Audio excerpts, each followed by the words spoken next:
மீஷோவில் இதை ஆர்டர் போட்டு வாங்கியிருந்தோம். அட் எ டைம் சார்ஜ் போடணுன்னா ஒரு சண்டே வந்துடுது. ஸோ அதனால இது யூஸ்ஃபுல்லாக இருக்குது. நெக்ஸ்ட்டு பார்த்திங்கன்னா இது ஹீட்டரு. இந்த சம்மர் டைமில் இது வாங்கினா ரொம்ப கம்மி ரேட்டில் இருக்கும். ஸ்க்ரீன் டைம் இல்லாமல் சைல்டு வச்சுக்கணுன்னா இது மாதிரி வாங்கி கொடுங்க. இல்லைனா கிஃப்ட் பண்ணுங்கள். பர்த்டே கிஃப்ட் மாதிரி இந்த 3D பென்னு. இதில் வந்து பார்த்திங்கன்னா புக் கொடுத்துருக்குறாங்க.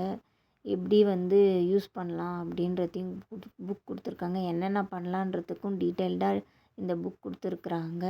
இதில் பார்த்தீங்கன்னா பென் ஸ்டாண்டும் கொடுத்துருக்குறாங்க. யூஸ் பண்ணிவிட்டு அதிலே வச்சிடலாம். பட் ஆனால் கேர்ஃபுல்லாக ஹேண்டில் பண்ணணும். குழந்தைங்கக்கிட்ட யாரோ பேரண்ட்ஸ் பக்கத்தில் உட்காந்து யூஸ் பண்ணி கேம் விளையாட வைக்கணும். ஹீட்டர் ரிப்பேர் ஆயிடுச்சுங்க. அதனால் சரின்னு இதை ஆர்டர் போட்டிருந்தோம் ஆன்லைனில். ஒர்த்துங்க. எந்த ஒரு டிஃபெக்ட்டும் இல்லாமல் வந்தது. நாங்கள் இப்போ யூஸ் பண்ணிட்டு இருக்கிறோம். இதோட லிங்க்கெல்லாம் வேணும்னா என்னோடய போஸ்ட்டில் நான் போடுறேன். பயோலையும் இருக்குது. வாங்கிக்கோங்க.